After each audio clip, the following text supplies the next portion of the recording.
Ora si registrerà la conferenza. Thank you very much, Gabrielle. Thank you everyone for coming along and joining us at our webinar today. The purpose of it is that we have received a number of expressions of interest from regions in Europe that would like to find out more about developing their region as a reference site, an EIP on AHA reference site. The purpose of today is to give some background information on what is a reference site, and more importantly, to allow the interested regions to learn from some of our experienced reference sites on how they have gone about developing the reference site and how the reference site contributes to addressing the health and care challenges within their regions. I'm delighted to say that we are joined today by Elisio Costa from Porto in Portugal, and from Esteban de Manuel Kennoy from the Basque region in Spain, and from Donna Henderson from Scotland in the UK. When you hear the experiences that they are presenting, we will have an opportunity for an open discussion where colleagues will be able to ask any questions or seek clarification in any of the areas, and Elisio, Esteban, Donna and myself will be more than happy to answer those. And then what I'll do is that towards the conclusion, I'll give a slight overview of the collaborative network that brings together all of the reference sites in Europe and what its role is. And I will also speak briefly on the next open call for reference sites, which will be hopefully published in late February, early March this year. So without further ado, I'll sort of move into trying to give a very quick overview, because I think it's more important that you actually hear from Elisio and from Donna and from Esteban and their experiences. But maybe to put it into context, what is an EIP on AHA reference site? Well, very much it came about from the European Innovation Partnership on Active and Healthy Aging initiative that was launched by the European Commission in 2012, where it was recognizing that we were having a demographic change across Europe in terms of a more aging society and the challenges that that aging society would present for health and care systems and for the delivery of other government services.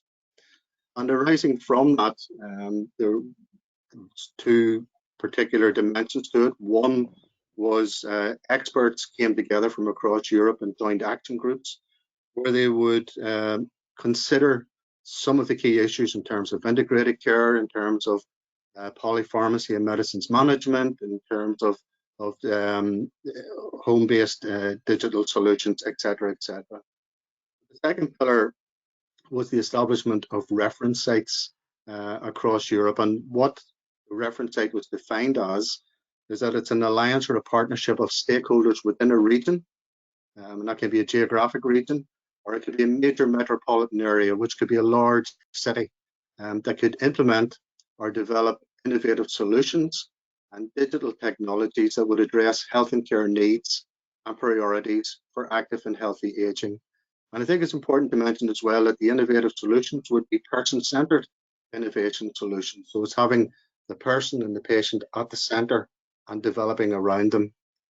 They would also need to demonstrate that they had brought together all of the relevant stakeholders within the region or the metropolitan area, and that would include government bodies, health and care providers, researchers, academia, industry, and civic society itself. And through that quadruple helix model that we refer to, it would be to ensure that all the stakeholders had a common understanding of what were the organizational, the technical, the financial challenges facing the region within the area of health and care and active and healthy aging. And we would be looking as well at bringing together those stakeholders, that they do work together collaboratively to define and implement those innovative person-centered solutions that would improve the outcomes for the patients, increase the sustainability of the health and care systems, and provide opportunities to create economic growth and jobs. And because of the importance of health and social care in the region, it would be expected that a fundamental partner within the partnership should be the authority, the lead authority for health and care delivery within the region. That just sort of sets out the quadruple helix in terms of the model, bringing together the different sectors that I've mentioned. So the benefits to being a reference site is that it provides an opportunity to become a catalyst in your region by bringing together the other stakeholders to work on the development of those innovative person-centered solutions within health and care that we'll be talking about. It also provides opportunities to scale up new service delivery models by ensuring the health and care providers are able to adopt the innovative practices through capacity building within the models of care that they actually provide. And it also provides opportunities for internationalization and networking in a vibrant, innovative community of other reference sites in all diverse areas right across Europe.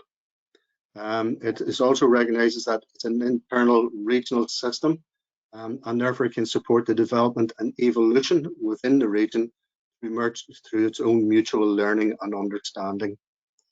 And the reference site can also enhance the strategic oversight and direction within the region because it brings together all the different stakeholders and has them understanding the challenges and working together in terms of the implementation of initiatives, policies within the region.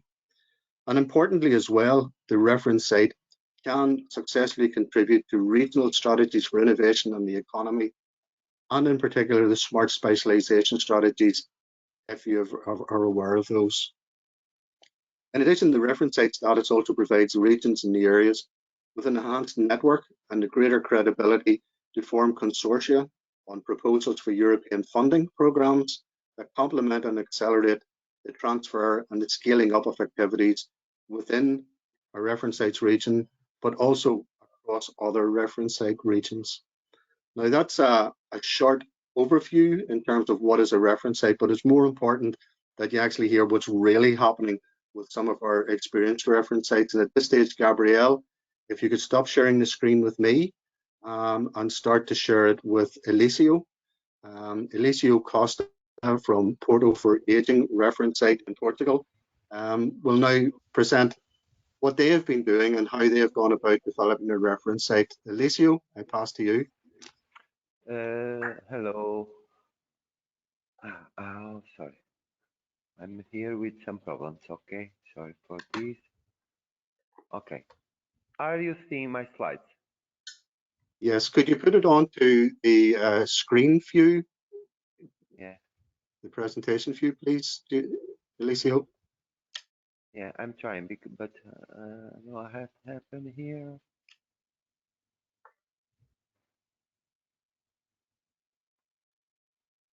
It should be one of the that's you. Yep. Yeah. So now, okay. Let me. I'm still with some problems on it. Okay, sorry. Let me prepare this thing. Oh, okay. So I don't know what happened with my computer. Sorry for this, but I have here. Okay. So I will start. So firstly, I must thank this invitation to take part in this event. It is a pleasure for me to be here and to talk about portfolioing, the portfolioing reference site, and to talk about our experience or how we develop and the benefits of to be a reference site. So,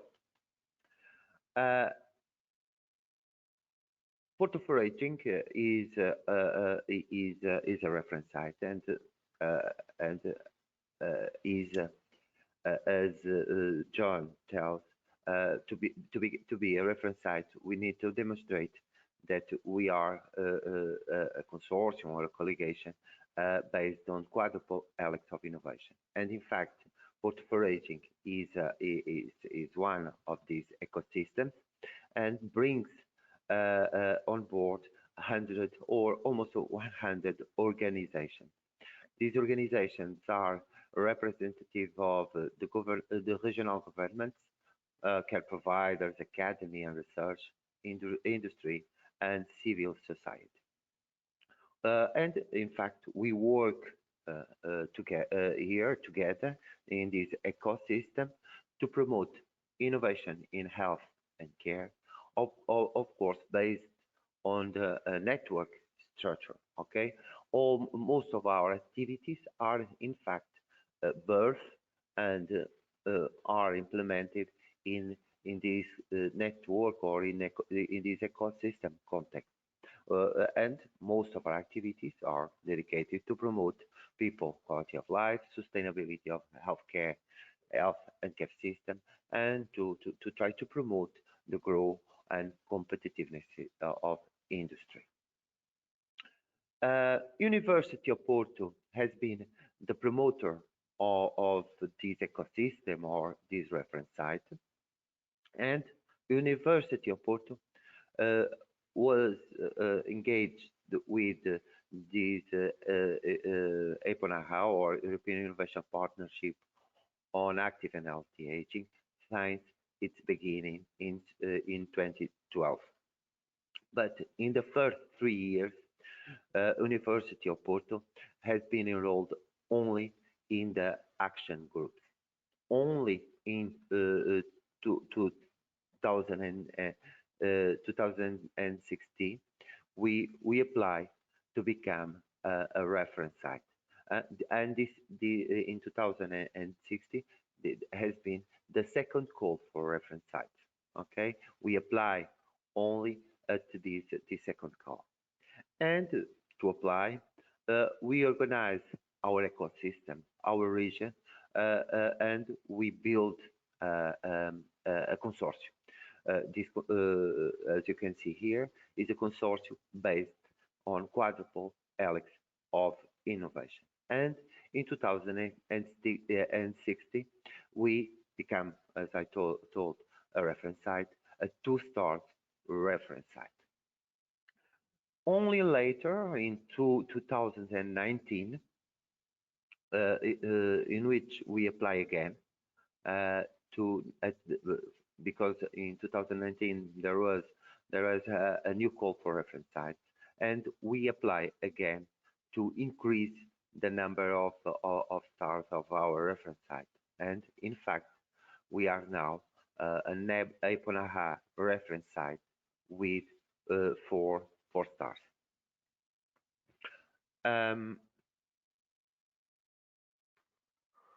So, what we want? I like always to show this slide because, in fact, in terms of health, we are in a time of a co-creative and ecosystem system-centric drive innovation. So, we want now that the citizens, more than health, they achieve health and well-being. So for that, we need to co-create our ecosystem and our solutions, or more better, to develop our solutions in a co-creative way and in ecosystem-centric way. So for us, the reference site and the consortium, our regional consortium, for us is a way of improved co-creation and solutions that come from an ecosystem drive system. And our main activities in the past years has been to, and because you know, as you fully understand what I'm going to tell you, has been to push some money, some money and initiatives to our ecosystem. Okay, is why most of our work has been to be enrolled in these European networks that, to be reference site, give us access to. Okay, so through the reference site, we participate in a lot of meetings related with EIP on AHA, but not only, also the meetings related with the reference site collaborative network. So we have the chance of apply in consortia, of course, in a lot of calls, uh, mainly calls that come from the inside of the European Innovation Partnership on Active and Healthy Aging, as I'm going to show you in detail. Also for H2020, of course, for the Societal Challenge 1, and also to participate in the European Institute of Technology, the KICS, on health, IT health. So, of course, this slide is about the Horizon 2020, but the same is applied to the new to Horizon Europe, in which we are pushing the network and our ecosystem to apply more and more to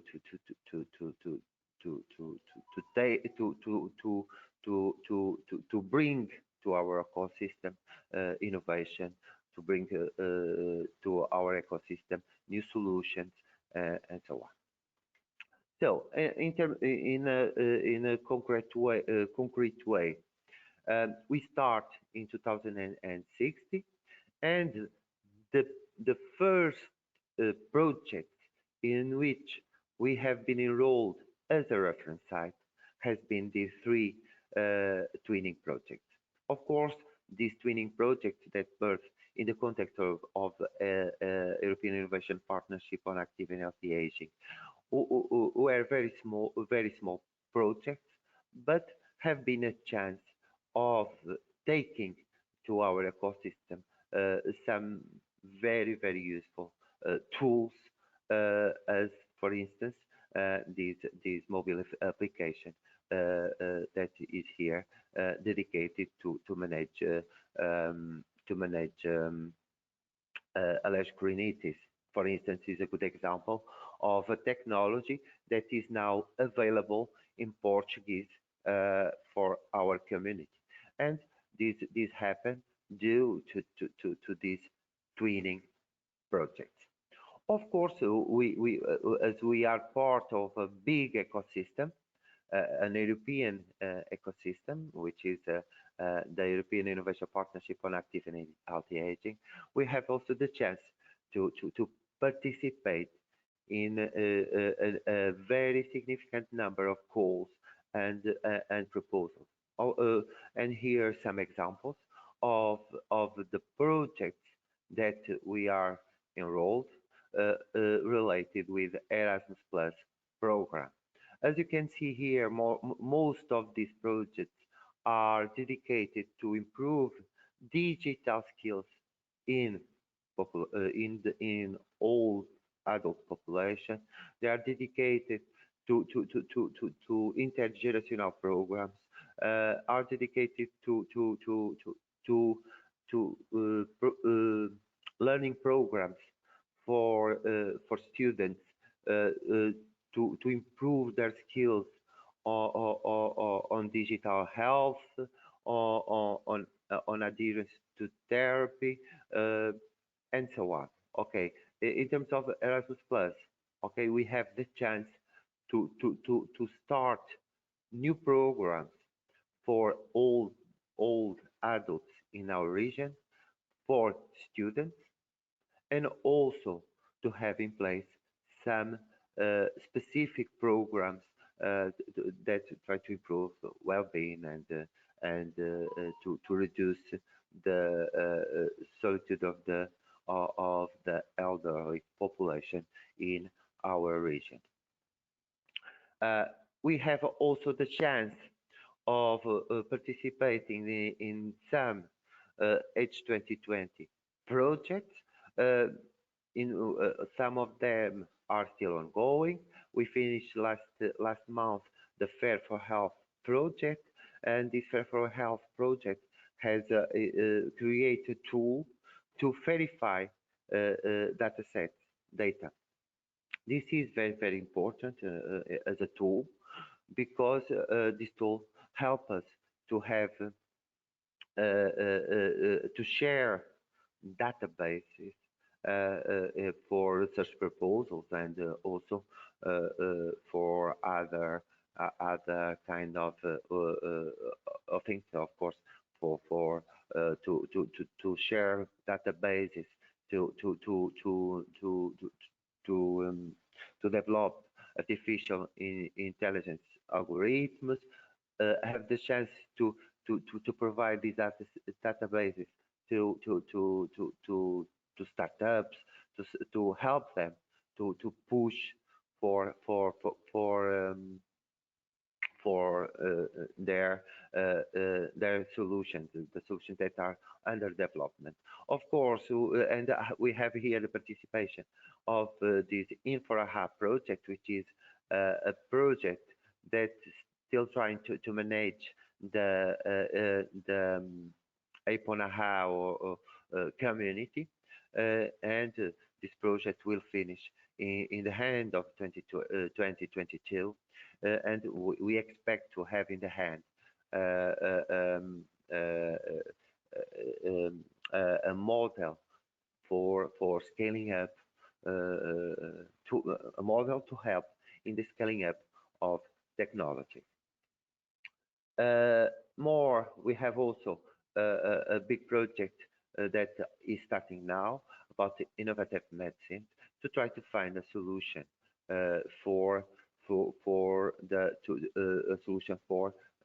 adherence because in fact adherence is still a public health problem at European level, but at international level also. So with this project, we have been able to release some tools that are now being used by our ecosystem. Okay, all the tools that we deliver are tools that are of open access, can be used for everybody for free. We have also the chance, because in fact there is a link also with Eponaha, with the European Institute of Technology on Health. And in fact, the reference site is also coordination, the participation of our region as a hub of IT health. On this, and we call this IT Health Port Hub. We are a hub of IT health here in our region. So, with this participation in IT health as an hub, we have the chance of we have some financial support to improve entrepreneurship or and to push for the creation of some digital solutions here in our ecosystem, and also the chance with this project to have in our ecosystem some educational tools that we can use to improve the knowledge of our students. Okay, so with IT health also in the last year, in 2020, we have the chance of support 25 projects here in our region. We have the chance of give money to the organizations of our ecosystem to support 25 projects. We have the chance of have 4 partnerships for European projects in 2020. We have supported some proofs of concept.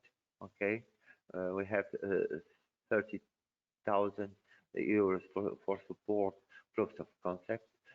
We give some courses on entrepreneurship. We win 3 innovation calls of IT health, and we start with a curricular unit on digital health, which is transversal to the University of Porto. So it's in this context of being reference site.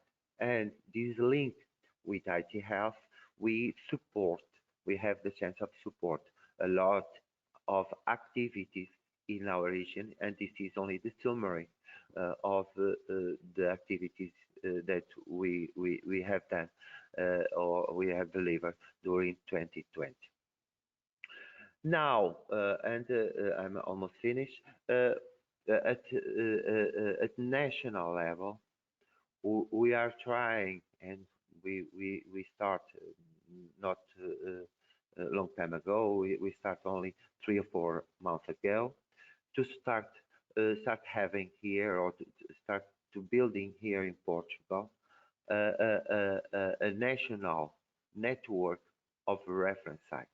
Okay, more than because in Portugal we have now at least 4 reference sites that represent the biggest regions in Portugal. We have the Porto region, Coimbra region, Lisbon region, and also Algarve region.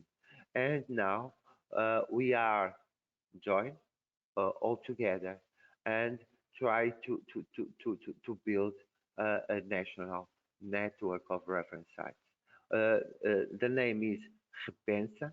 In Portuguese, this means, or English, in English, this means rethink. Okay, so this network is go and we start applying for that. We're going to create a national observatory of aging.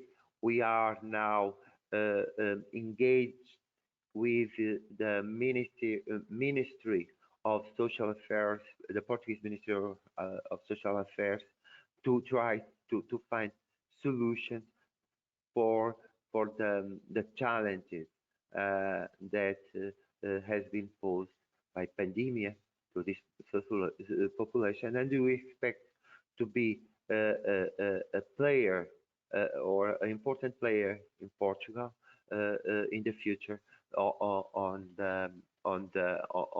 aging things. Okay, so I think I already finalized.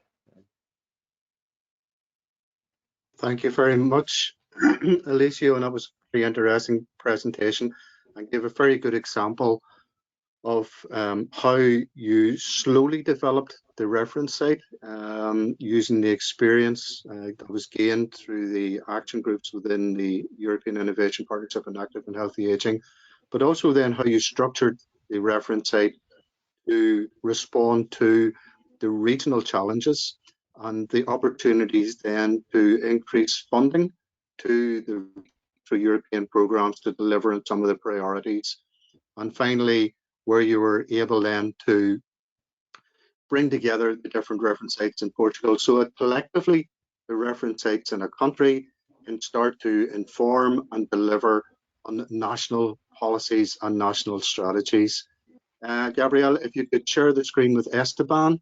The next presenter will be Esteban de Manuel Kennoy from the Basque region, and Esteban will now present their experiences and what they have been doing. Esteban?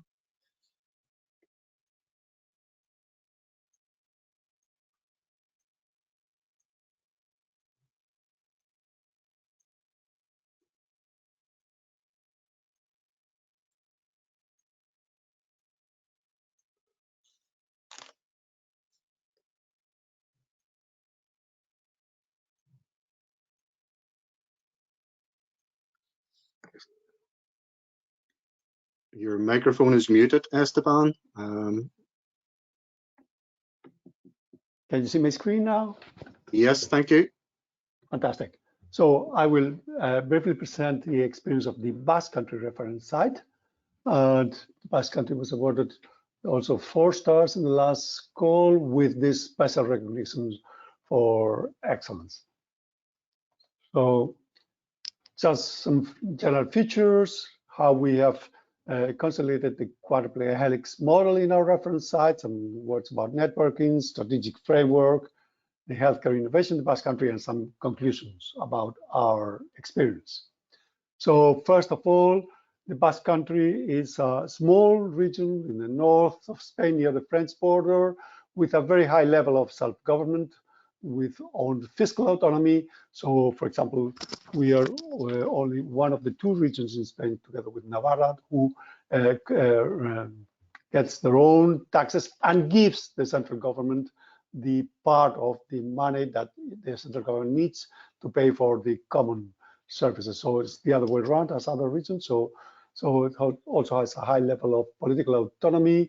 And for example, health services were developed to the Basque government in the mid-80s already. The Ministry of Employment and Social Policies is the one that defines the social services policies in the region. However, the local authorities, provinces and municipalities who has the responsibility to run and deploy those social services. We are quite an old society. 22% of the population were already above 65 years old in 2019. And in terms of the healthcare services, we have a beverage kind of organization, an NHS service covering nearly 99% of the Basque population, which is 2,200,000 population. And it's one of the richest regions in Spain, with one of the highest investment in research and development, more or less around the European Union average. So in terms of the Basque Country reference site, we are a regional-based reference site led by the Ministry of Health of the Basque government, and the government has committed in supporting the strategies and plans of the reference site. And there is quite a significant role for all stakeholders in terms of conforming this reference site. We also had the support of the Basque Government European Office, both in the central government, but also in our Brussels-based office to do all this. In terms of how this has evolution of this reference site, we had 3 stars in the first call, 4 stars in the second call, and again 4 stars in the third call with this special recognition. And what is the Basque reference site? As I said before, we covered this quadruple helix model that John mentioned in his introduction speech. We have different organizations involved in the reference sites, both from the government and public health services, like the 2 government departments, the healthcare department, but also the social services department, the 3 provincial governments, which in the Basque Country have a lot of power, because it's not the government, but these provincial bodies who raise taxes here. So they are the ones that have the money that then share with the Basque government and also with the Spanish central government. And well, of course, we have different research institutes, universities, companies, other research and technological centers, and civil society representatives. So it's quite a broad stakeholders membership in our reference site, and covering all the region of the Basque Country. But this reference site is also part of the larger Basque regional innovation ecosystem, and this slide I wanted to show that to you. I'm not going to get into detail, but just saying that we have engaged with quite a broad number of partners and actors within our region. In terms of the strategic framework involving active and healthy aging, what we have been able to collate in this initiative are all the different policy documents, strategic documents, frameworks that relate within active and healthy aging in our region. One of the added value of the reference site initiative was that we were able to put together to align all those different documents coming from different government departments, administration levels, and so forth, so as to make sure that we all aim to the same goals and work together to get that. Of course, we did not invent the wheel. Those different institutions had previous contacts and relations before the reference site initiative existed. But I must say that this initiative was useful in terms of catalyze the contacts between the different organizations. And regarding the smart specialization strategy that also John mentioned, I must say that the EIP on AHA policies were given a special role within the Basque Country smart specialization role with four priorities: neuroscience, personalized medicine, rare diseases, and digital health and medical devices. But within that, there had already a special place for aging and healthy aging within it, which in fact has been quite relevant in all these years since we started with this effort. In terms of the 2019 proposal, we must say that we covered the different dimensions that the call demanded in terms of structure towards active and healthy aging, plans and strategy, research and innovation funds, a coordinated organizational model for that, and so on and so forth. We also could prove that there was quite an active European cooperation in the Basque Country with other partners in Europe.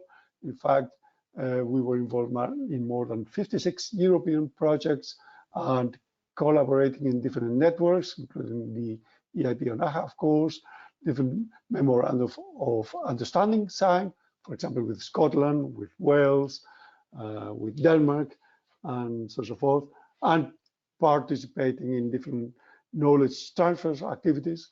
Nonetheless, the twinning activities supported by the EIP on AHA, and being very active on different digital transformation activities. For example, the Basque country was very much involved in terms of this kind of digital hubs in health that the Commission supports.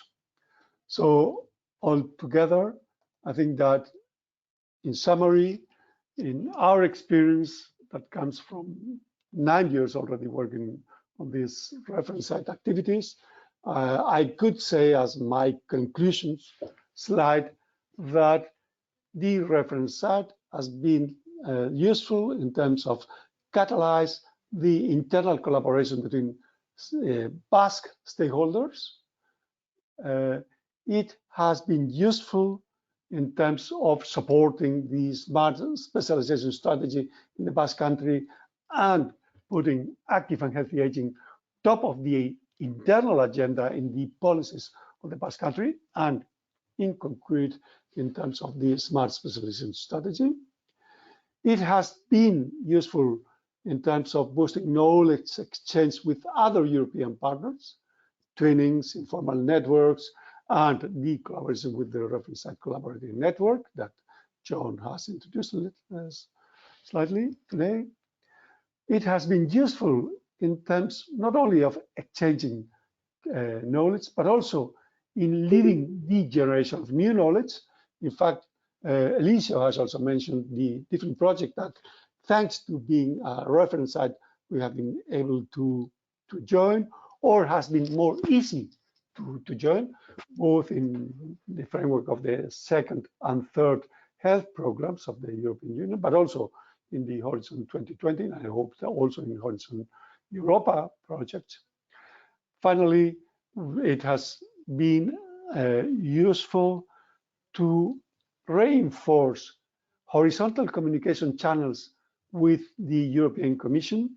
I think that thanks to the EIP on AHA, we have been able to put our worries, agendas easier to European policy officers, to European directors and so forth. We have been able to reach them easier, but they have been able to reach us on the ground and learn about our priorities, worries, difficulties, and so forth. So I think in that sense, it has been a very useful tool. And finally, I think it has added value for the Basque Country brand in Europe. I think that the Basque Country is better known, at least in the world of health, active and healthy aging, integrated care, and so on and so forth. And that's all what I wanted to say. Thank you very much for listening to us, and eskerrik asko, gracias.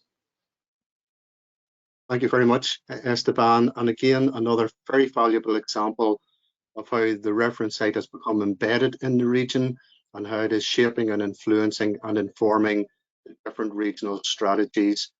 But also, by promoting itself as a reference site, it is able to have its voice heard right across Europe at policy level and also at operational levels. The final example that we're going to learn from today will be presented by Donna Henderson from Scotland. So Donna, I hand the floor to you. Great, thank you, John. I'm very much aware of time now, so I'm going to skip through a little bit. I'm just going to make sure that you can see my screen, first of all. It just should be coming through now, I would hope. Can you see it now, yeah? Yes, could you put on the ads? Yep, great, thank you. Perfect. So, hi everyone, I'm Donna Henderson. I'm Head of International Engagement with the Scottish Government's Digital Health and Care Directorate. And rather than repeat a lot of the messages that you've heard already from Elisio and Esteban sharing their experience of Portuguese and Basque Country reference sites, I'm going to pick out just some key things that they may not have mentioned, because I have to say, in listening to both of their journeys, it resonates very, very much with our own experience in Scotland. And you will have my slides, so it does mean that you can read our journey in more detail later, but I think it would be more important that we have options for you to ask questions, if that's okay. So just, I'm going to skip over, obviously, just our initial involvement with EIP on AHA started way back, as John had said, way back in 2012.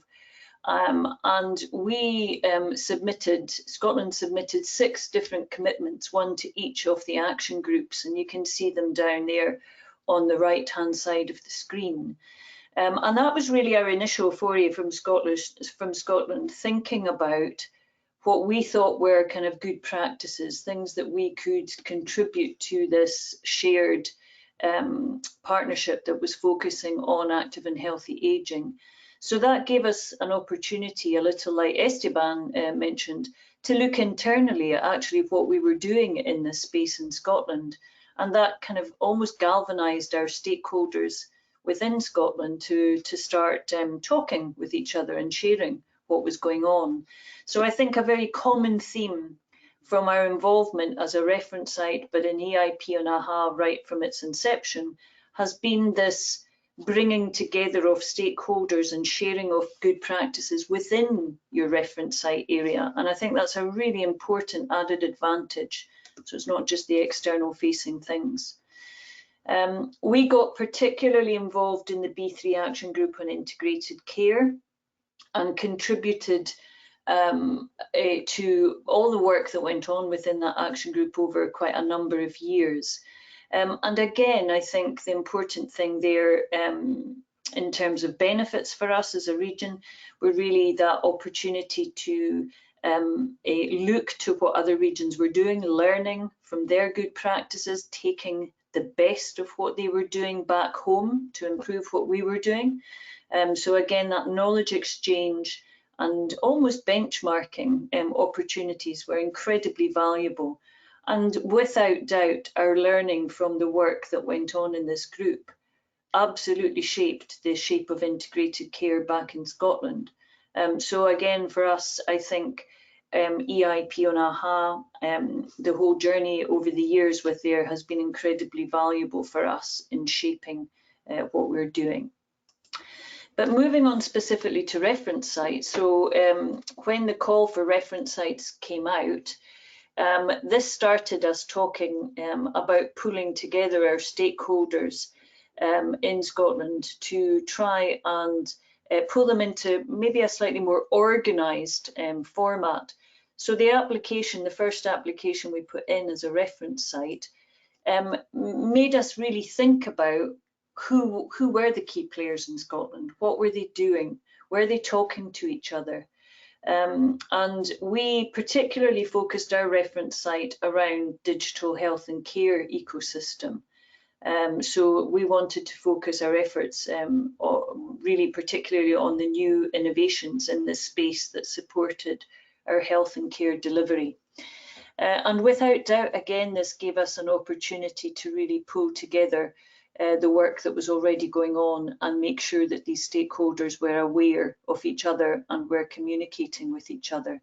And that in itself generated great benefits. And then looking back to the conditions to become a reference site, I just want to pick up very briefly on what we did. So this was really, at that time, the 5 areas that the application form was looking for evidence. And that evidence that you submitted in your application form was what was used for the peer review and determination of your star status. So it's quite important actually when you're looking at whatever the new form looks like, that you really take time to speak with your stakeholders within your reference site to make sure that you're picking the best examples of what you're doing in the various spaces. And clearly the form will look different this time round, but this was what we did back then. So we talked to, we did that internal review looking at what we thought was good evidence of our political, organisational, technological and financial readiness. And that again was a really good sense check about what we were doing in this space. Similarly, for our shared learning and knowledge and resources, we looked at the national measures that we had to support all of this work, and we listed those as good practice areas. For our contribution to EU collaboration, we referenced all the different networks that we were involved in and how we were contributing to that, and particular things like memorandums of understanding with the Basque country, which Esteban mentioned, how we were actually collaborating at those levels as well. So again, this was really good opportunity to reevaluate the kind of activity in the space across the region. For the 4th area about delivering evidence of impact, this caused a lot of internal debate, as you can imagine, really talking about evidence of impact and how can we actually evidence what we're doing is working. So that caused a lot of discussion and very, very valuable internal discussion around this. And then this gathering together of examples that we thought demonstrated that. And then the final area was around the scale of demonstration and deployment of innovation. And again, you know, we've heard from Elisio and Esteban about their EU-funded projects and how those projects have informed then what's happening at a national level. And that was very, very similar for us. So that's what went into our first application, and we were delighted. We were awarded with a 4-star reference site status. And I think then for us, just moving again, and I'm replicating what Esteban has already mentioned, because he had very similar experience, or Basque country did as Scotland, in terms of the benefits of becoming a reference site. So what we found was that that kind of recognition and visibility of your reference site as being a kind of leader in certain areas was really valuable for us. It definitely helped form new partnerships and collaborations. And also that fed into new funding opportunities and calls. So that was incredibly useful and valuable. And the other point that Esteban made was about being able to influence EU policy and having a good, strong partnership and collaboration with the Commission. And again, that absolutely facilitated that.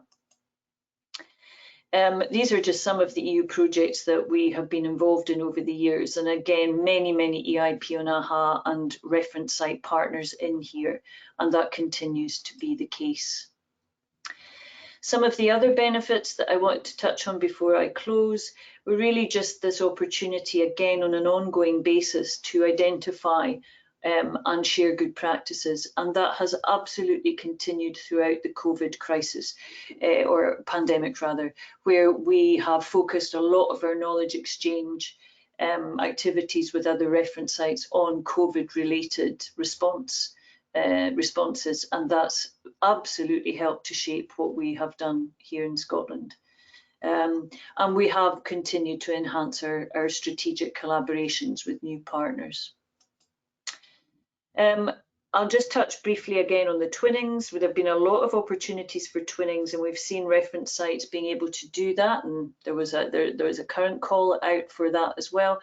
And again, cannot underestimate the value of these opportunities for very specific, focused knowledge exchange. Incredibly valuable, not in terms of the financial reward, because they're very small scale funding, but in terms of the learning and the impact that can have at a local level. Huge benefits. I'm not going to go into this one. And then the final point I just wanted to make was, yeah, we were delighted in 2019. We also were lucky enough to receive this special recognition for excellence, which kind of bolstered our reference site to continue working and collaborating going forward. But I think that the 2 points I wanted to make before we went, or we close, was really that point about Elisio referenced the Portuguese network of reference sites, where they've pulled together various reference sites. We've had a similar experience within the UK, where the UK reference sites have met to share what they're doing and to try and identify some areas for closer collaboration. And we haven't met really face-to-face, obviously, since the COVID pandemic struck, but we will try and meet in 2022 again. But again, very, very good value in trying to get those kind of regional reference sites together to share and align what they're doing in their own regions. And the other point was around, Esteban referred to a kind of a healthy aging ecosystem, and we have developed a Scottish healthy aging cluster, which again focuses on digital innovation in this space. So that pulling together of our ecosystem members to try and galvanise that local action is incredibly important around specific topics. So lots of experience that we can share, particularly when it comes to doing your application form based on our previous rounds, and please do not hesitate to get in touch if we can support you in any way when you get to that point. Thanks very much, John. Thank you very much, Donna. And another interesting and valuable presentation in terms of the experiences in Scotland. And again, the importance of bringing the stakeholders all together in the region, understanding what are the challenges facing the region, and then working collectively to develop and to implement the different solutions for that. What I want to do at this stage is that I want to just put this out now to an open discussion. And what I would like to hear is from the participants today that are maybe thinking of developing a reference site in their region. I'd like to hear any questions or anything that you would like to need clarified from any of the presentations. And I think it may be a case that if we can, maybe just if you want to put your hand up, then what I can do is I can see who is actually wants to raise a question with us. So it's over to yourselves. It's an opportunity now.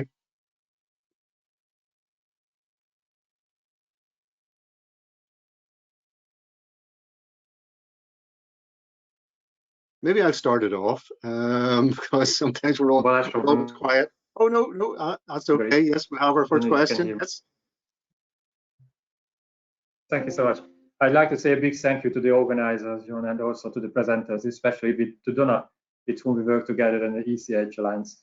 And we have the ambition to go for it. And after listening to these 3 testimonials, it's so clear how to structure it and how to go forward with that. So it was a great event. And my colleague Christina is there, is coordinating the application from our side. We are also working on ecosystem development.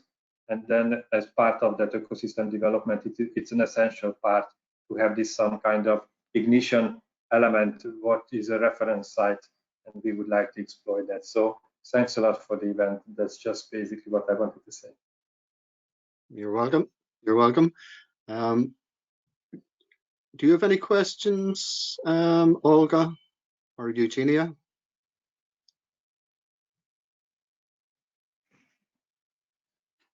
I'm here.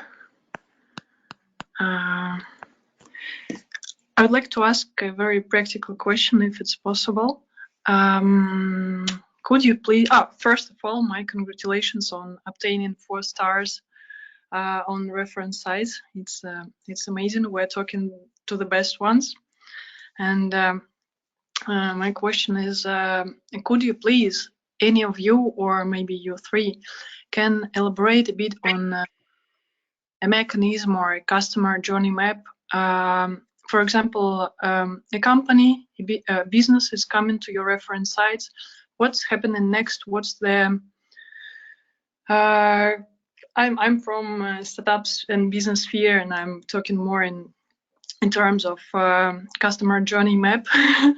How does it work in if we're going to a very practical field?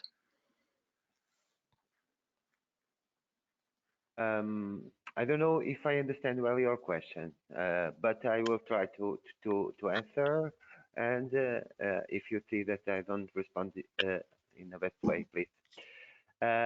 So, in terms of portfolio and reference site, what happened is that to become a part of our reference site, they only need to sign a declaration that they want, and they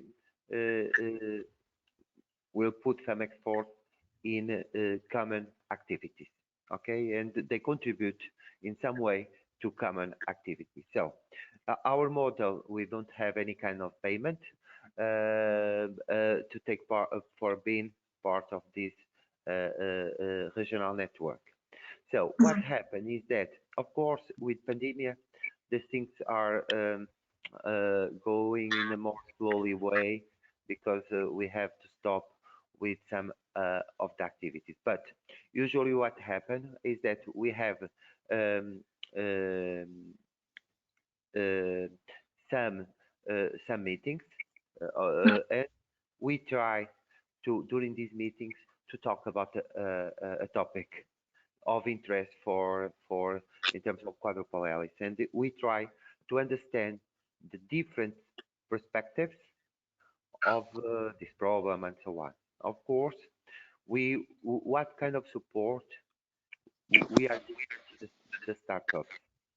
Of course, the contact, the network, because what happened with startups is that they have the chance of talk with researchers, with of course also with patients, with decision makers.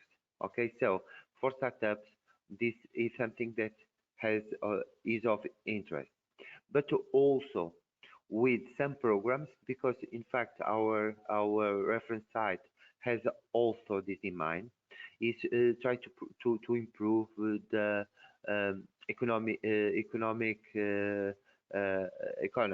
okay, as a whole. So and as I told in my presentation, we try to find money to finance proof of concept, and most of them this proof of concept come from startups. We try to do some educational programs to improve their transversal skills, their entrepreneurship skills, and also as they contact these startups contact with healthcare institutions, they have also the chance to run some pilots to evaluate the socioeconomic impact of their solution. So is more or less what kind of facilities we are investing in terms of reference sites for startups. Thank you, Esteban. Donna or sorry, Elisio, thank you. Donna or Esteban, is there anything you'd like to add to what Elisio has said? Well, not really. It's not so different. First of all, Bala summarize, I think, what all three of us wanted to say in the best way.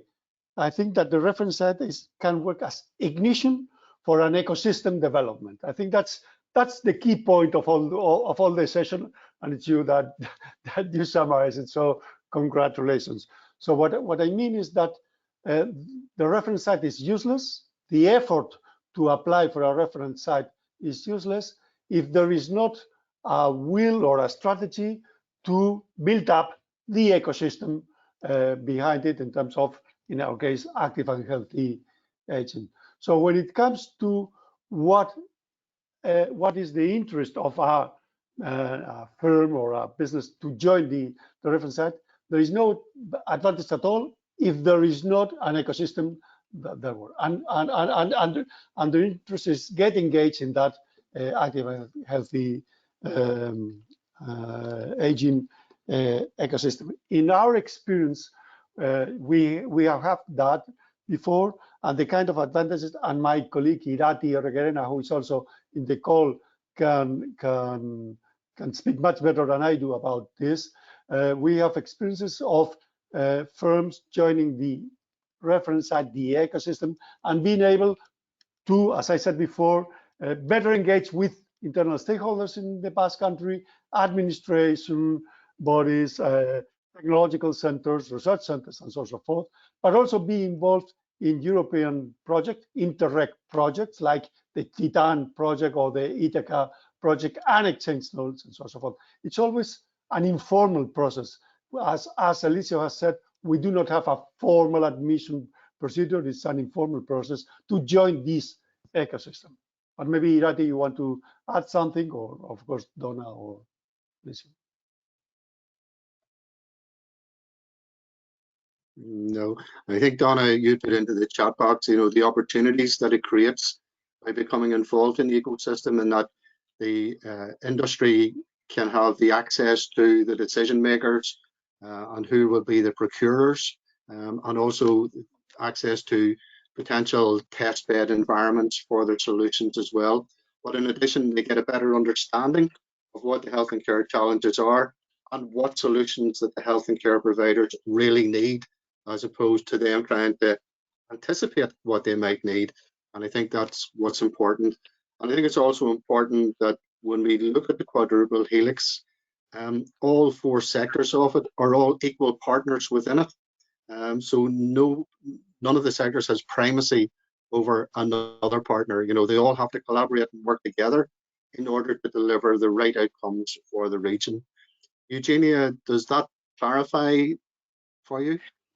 Thank you so much for your answers. It was exactly what I tried to ask. And I have a small question to the same topic. Are you accepting international participants, or you are acting as a reference site only for your regions?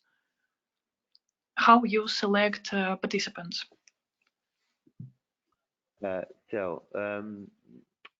We are a reference site majority for regional organizations, okay? But sometimes, or at least we had, or during some time we have a big pharmaceutical company also as a member of our reference site, okay? But of course, our main focus are in the organizations that are from our region, okay? And I'm in the case of port foraging, we don't put any kind of problems to accept a new member. Okay, if an organization comes and tells, we are interested, we have some kind of skills, or we have interest, some kind of interest in this field, I want to join, and we tell yes. Because in fact, and I must tell you that my experience with 100 of organizations is that sometimes some are very active, sometimes are not active, but they return. So this is not obligatory. When we schedule a meeting, nobody is obliged to come. Is something that people want. If they want to be enrolled, they are welcome. It's our philosophy here in Porto Fletcher.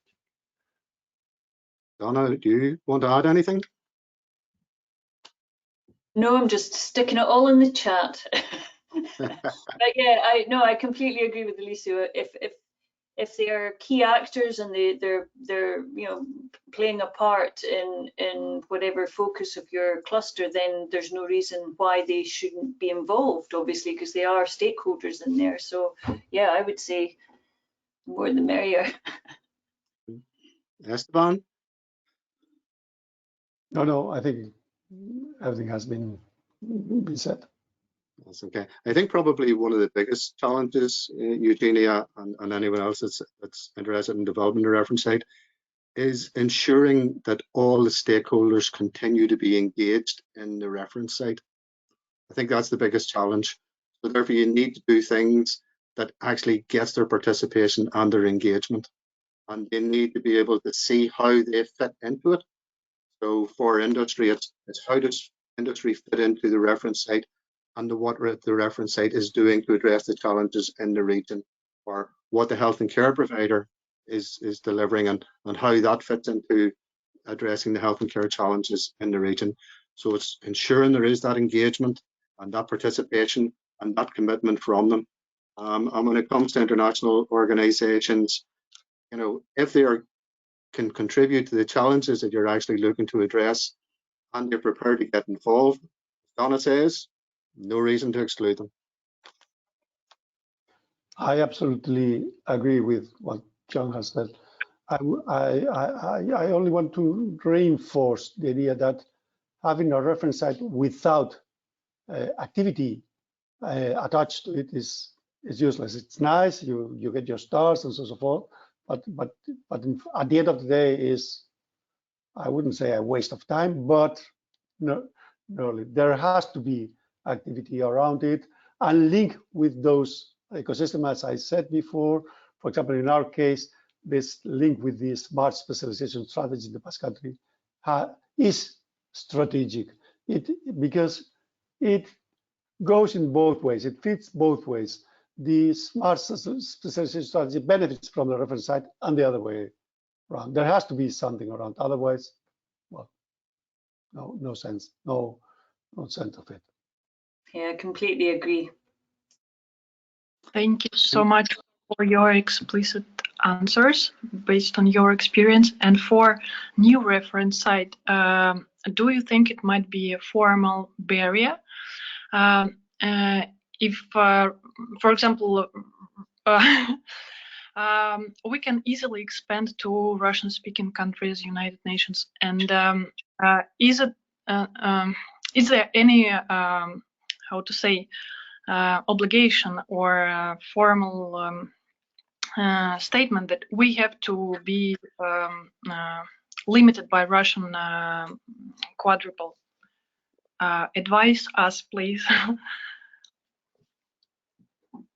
I'm just not too sure I'm fully clear on your question, Eugenia, sorry. Are you talking about? So sorry to interrupt you. There is a huge Russian-speaking market. There are lots of countries, and it's much more than just Russia. And if these Russian-speaking countries would be interested in joining our reference site, would it be eligible? That's actually interesting because it could be quite a size of a reference site, and therefore there could be different health and care challenges facing each of those separate countries, and therefore it could make it complex to try to define what needs to be done. I would suggest, and indeed Donna and Esteban and Elisio may have their own views, but what I would suggest is that you probably would be better starting small in Moscow and focusing on Moscow, because Moscow's got quite a sizable population and covers quite an area. And I would suggest that maybe you would start to focus there, and then the lessons of what you're actually doing in Moscow could be replicated by other regions and indeed other Russian-speaking countries as well. So in some senses, Moscow could be a catalyst for the rest of the Russian-speaking countries as well. But I would suggest at this stage you would just keep it focused in Moscow and then let it grow after that. Esteban, Elisio and Donna gave examples of what they were doing in terms of extending, bringing together the reference sites from their region into the national context. And that is something over a period of time might happen within the Russian-speaking countries, in that let's get them all started on a process, but maybe use Moscow as the catalyst. And in the future, you may bring them all together and look at a more international Russian-speaking challenges that you want to address at that level. So that would be my suggestion, Eugenia. Keep it small, keep it simple, and manage it that way, but look to grow it. I see. Small. Yes. Small. Moscow is 50 million people, 15 million people. So it's almost 30. I don't know. So it's 7 times the population of the Basque country. So I think you have a huge effort there to, because as far as I understand reference sites, they are metropolitan based, region based. It's trying to enhance. Of course, there's always this opportunity of replicating repensa, as Elisio mentioned, those reference site networks within a country or within a group of countries linked by language or whatever. But I would say that the main idea is benefiting of exchange of knowledge within a defined area, or I would say that would be my. So I would support John, except that you have a huge and large enough challenge in front of you to build a reference site in Basque. Yeah. Can I continue? Yes. We're thinking on a strategy right now, and for example, we can keep on specializing on, for example, on frailties, and we can gather specialized participants from Russian-speaking countries, specifically on frailties, or we can go wider, and here we might have trouble in coordinating because as I heard from colleagues that anyway there should be an entrance interview, there should be a declaration signed, there should be engagement, there should be some work with participants. So the coordinator might spend a lot of time on activities which might be how to say not focused on one area. And how would you advise us to be more specialized? At first, we still keep being small and focused, or try to go wider with wide scientific areas, business areas, and accept as many participants as possible to create more value in connections. Thank you. That's a really good. Maybe I'll just sort of start and colleagues can follow. I think whenever you would look at, if we take being Moscow, the municipality area of Moscow. And you look at what are the key health and care challenges within Moscow, within that context of an aging population with a whole life course approach to it. And it could be frailty and falls is the big area because there's where the high cost is on the health and care system, et cetera, et cetera. And what you might want to consider at the start is that you could focus the reference site on that key challenge. So don't make it overly complex by looking at a whole range of different health and care issues. So you could focus on the frailty and falls and bring together the stakeholders in the quadruple helix to actually look at and address that as a challenge. And that allows you to learn from that process, learn how you then extend it to another area. So you may look at non-communicable diseases, or you may look at independent living, or like Donna and others, you may actually say, well, our focus is going to be on digital health and care, and you would actually use that as the bigger one and then brigade all the other areas within it. But I think sort of starting out, you might want to, and that's drawn on the lessons from Elisio, where he said that they started out on a journey before they actually decided to become a reference site. I think you could still start on a similar journey, but become a reference site by actually saying, okay, where is the big health and care challenge here? And what can we actually do to bring the stakeholders together to address that? And that will be our initial reference site. Now, Donna, Esteban, Elisio, I welcome what your views might be. Yeah, I agree with you, John. In fact, I think it depends of the ecosystem of the region. If they wanted to start with only with a specific subject, I don't see any kind of okay. So of course, for me, it's more hard to define to think in only one field, because here in portfolio aging we try to see this health and care as a whole, and try to define priorities and to define what kind of thematic areas in each year, and also there is some changes in the European priorities, so we can discuss this together and try to move for some of these new priorities. So, but I don't see any kind of problem to starting with a specific area and try to grow, taking some experience and grow.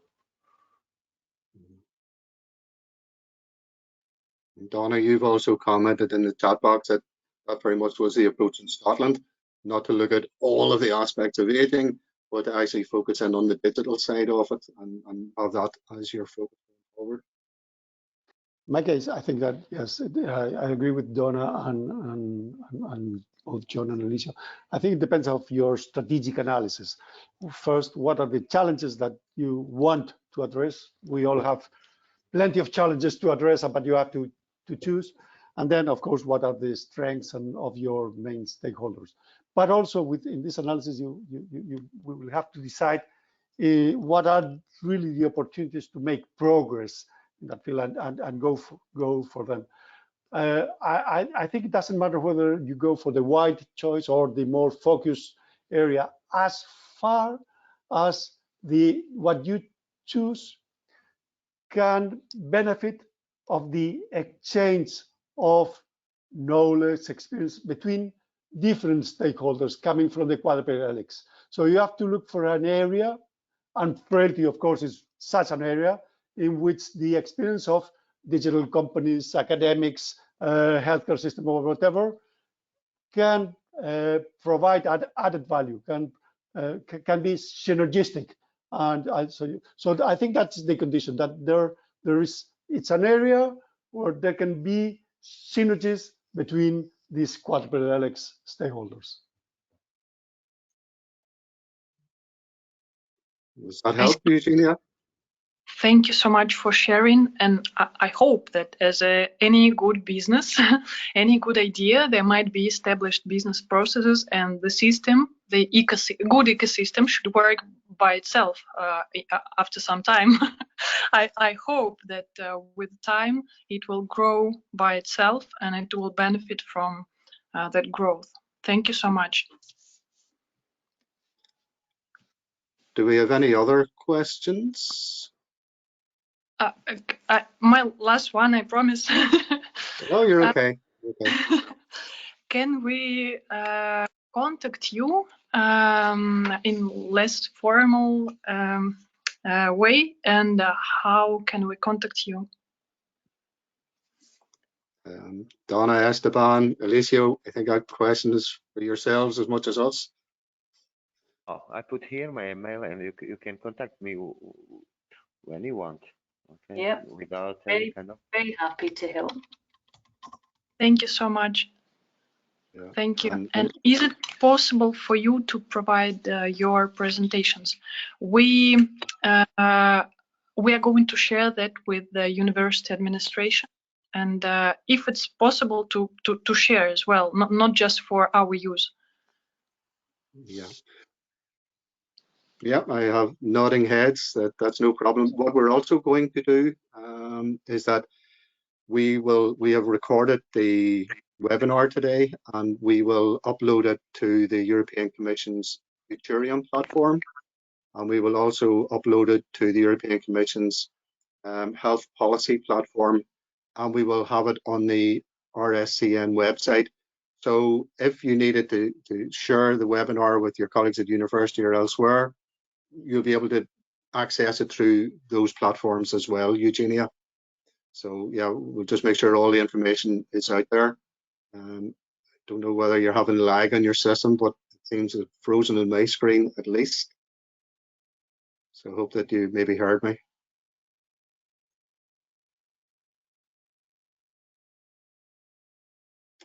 If there are no further questions, and I'm conscious that the time is marching on us, and I just want to, Eugenia, I think you're back again.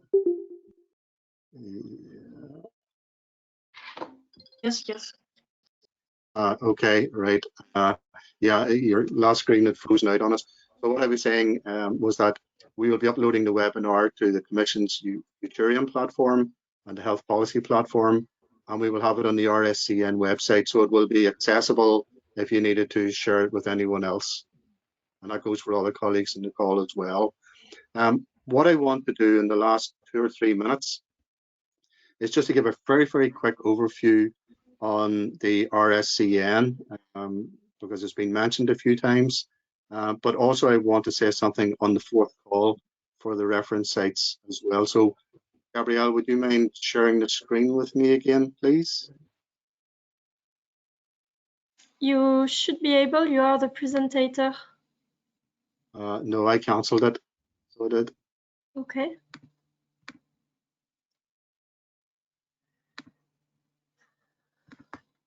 One second. Okay, thank you. Welcome. Okay, so just very, very quickly, and this is going to be very quick. Okay, basically the Reference Site Collaborative Network, it's a bottom-up initiative that was made by the reference sites back in 2013, and it's gone on a journey itself, not least of which it became a registered legal identity as a not-for-profit organisation under Belgian law in 2017. And we have governance arrangements in place through an executive board and through a general assembly. And currently, there are 102 reference site regions in Europe that are members of the Rscn. And very much what we're there to do is to support reference sites in Europe and beyond, to promote all actions of active and healthy aging within the whole life course, to accelerate them, help facilitate the accelerating of the deployment of major person-centered innovations that will improve health, well-being and care outcomes. And will support the increase in the sustainability of the health and care systems and to create the economic growth and jobs. And very much, it's just what it says there on our vision, helping members accelerate the development, deployment and adoption of innovative health and care solutions, including proven delivery models that have a real impact on patients and citizens and contribute towards the sustainability of the services. Some of the activity that the Rscn is engaged with is that we provide support to reference sites through advice. We encourage their involvement in the work that we're actually doing. We will promote the reference site region right across the network and elsewhere, and we will support the transfer of knowledge and experiences between the different reference sites. We also support the European Commission through providing them with experts and keynote speakers for different conferences or events or discussion groups that they are holding. We are members of the Commission's eHealth stakeholder group, and we're informing the discussion and the policies that are being taken forward within that. We also have extended our networks in that we're just not about the network internally for all the reference sites in Europe, but we've also been developing relationships with the World Health Organization, for the Mediterranean Federation of Cardiovascular Surgeons, and for the America's Continental Health Alliance. And that is twofold. One is to actually help to inform the policy and the discussion and the debate within those other forums, but also that it allows the transfer of knowledge and experiences from Europe into other geographic settings in the world, and also for the regions in Europe to benefit from learning that could be taken from other countries as well. We support the Commission in delivering its new objectives for active and healthy aging, public health, the digital transformation of health and care. And we also have a number of thematic action areas which allow us to bring together different experts to look at the key issues going forward. And we participate on the different funded projects. In terms of trying to build the knowledge, and again, looking at the thematic actions that I had mentioned on the last slide, and this is very much about bringing together the experts within health and care, research, business, civic society, so that they can actually contribute to realizing the full potential of active and healthy aging's main outcomes by exploiting and capitalizing on the objectives and the aims. So looking to continue to identify research gaps to be addressed, to assess and evaluate the good practices and case studies that have been coming forward, to support regions and organizations in their adoption of the innovation solutions, and to spread knowledge and skills coming forward. And specifically, the thematic actions that we are taking forward is on integrated care, multimorbidity, and polypharmacy management. And we have a particular working group looking at palliative care within that. Another action is on the area of health promotion and disease prevention. And we have a number of thematic working groups looking at preventing falls, at improving food and nutrition, and addressing loneliness. A third thematic action is on healthy and age-friendly environments. And a working group is being set up to look at the resilience of rural and peri-urban environments. We've also got an area on tourism for health, and we have got what we would say are two horizontal areas, looking at information and processes, and on education and training as well.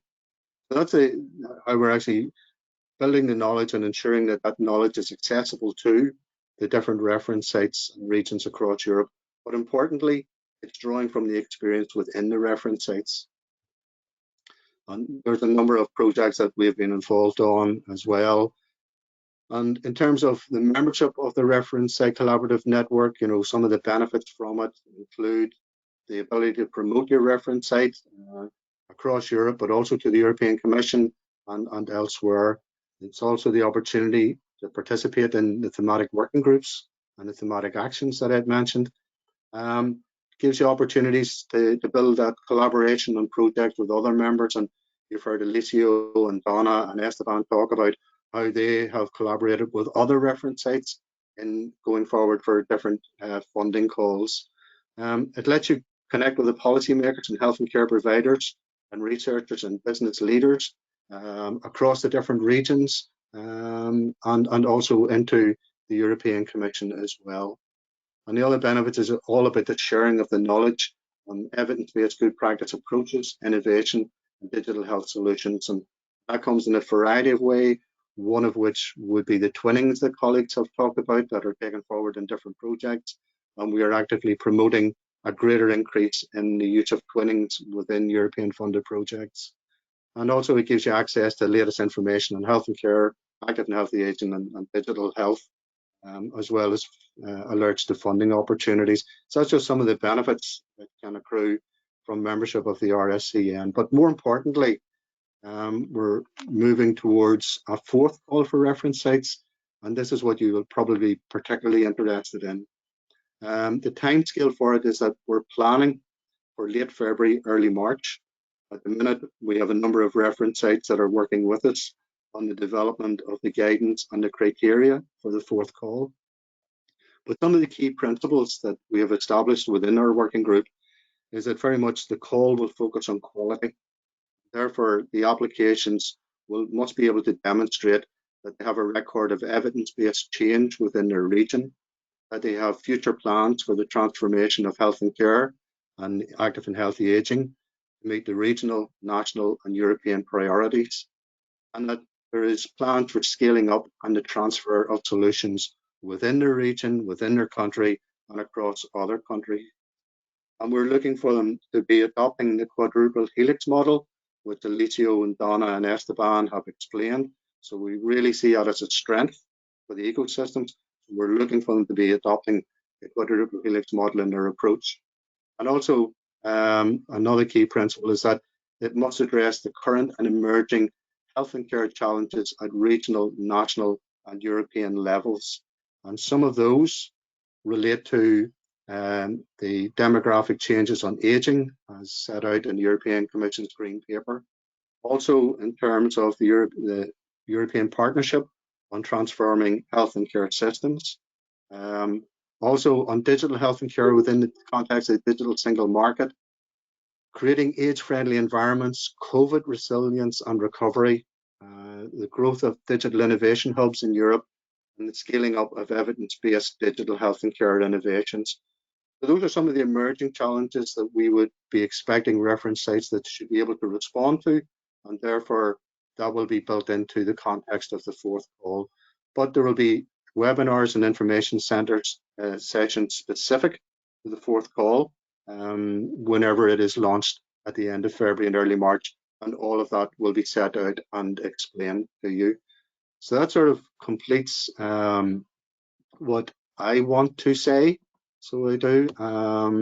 And if there's any last minute questions on that, as I say, more clarification will be provided on the fourth call whenever it is launched, but that just gives you an idea of some of the areas that we might be wanting to look at.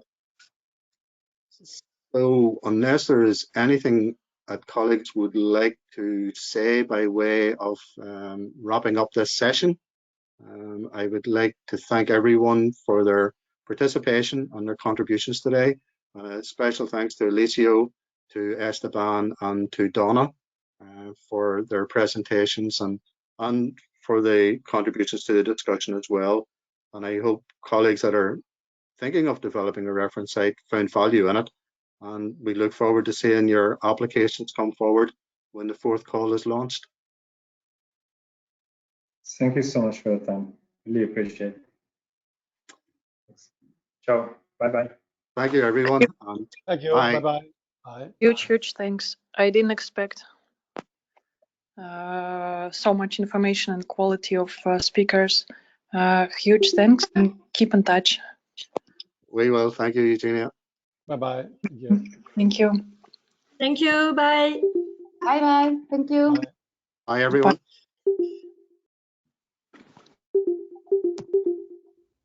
Itt vagyok.